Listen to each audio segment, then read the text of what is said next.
This video is going to be finding sample sizes for a given confidence level and margin of error. So in other words, I want to find for a 99% confidence level. I don't know why you'd want any other confidence level if you're finding the sample size, so I'm doing this for 99%, but the procedure remains the same.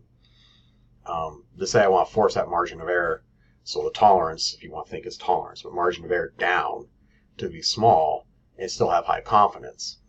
So this would be before you start a statistical project, a research project, which you should always talk to a statistician first before you're doing anything really important. Make sure you're following all the procedures, such as random sampling, but regardless. I'm going to do formulas a little differently than the book, because this is the way I've been doing it forever, and we're going to have three. The first one's for a Z procedure, so if I'm doing one sample Z.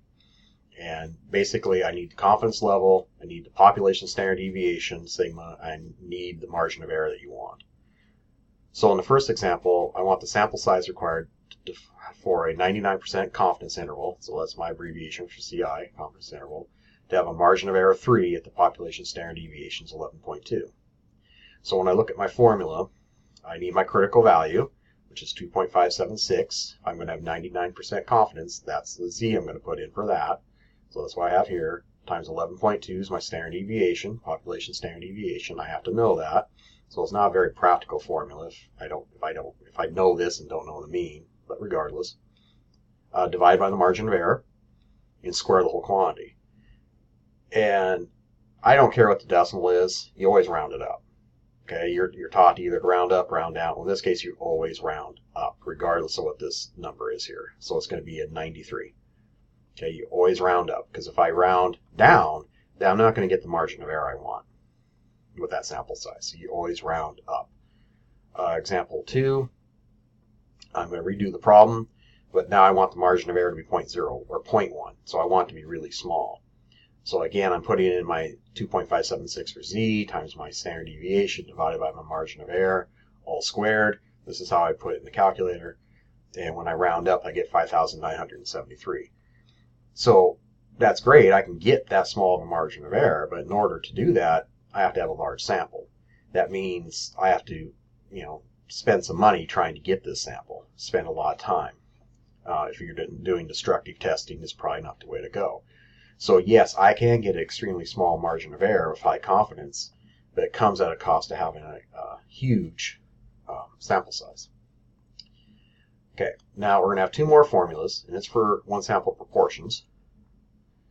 In the first one, so the second formula overall, first one for proportion, it's going to look something like this. And when I blew up my font, it kind of got a little wonky, so I'm going to take that down to there. Okay, so again, I'm writing this a little bit differently than the book, but you're still going to use a Z. You're still going to divide by margin of error. In this case, margin of error is typically going to be given to you as a decimal or as a percent. You have to change it to a decimal. Has to be a decimal. And then we might know the known proportion. So we say we are doing a production line, and I know the rate of defects has historically been around 0.23. That's what's going to happen in this example. Then I would use that information in here trying to fine-tune the sample size I need to generate this margin of error. So in the past, sample proportions was 0.23 defects. I want a 99% confidence interval. Again, if you're starting out this project, you want this as high as possible. And margin of error to be 2%. So again, 2.576 divided by 0.02 squared times, and now I'm putting in 0.23 for the known proportion, and 1 minus that for the unknown. And you can put in your two-line calculator just like that, and rounds up to 2938. The second formula for proportion is when you do not have a clue what the historical proportion of whatever you're looking for is. So in that case, I would do this. I believe this particular book makes these 0.25 altogether, which you can do, I don't care. The only thing it changes is you're putting in 0.5 for each one of the known and unknown, or known and 1 minus known. So when I throw that into the formula, you see my sample size, 1844. So three different formulas. I generally will ask on a quiz these questions.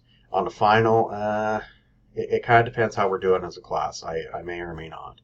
So the best thing to do is just do well on the quiz with these questions, and I don't have to put them on the final. All right, thank you.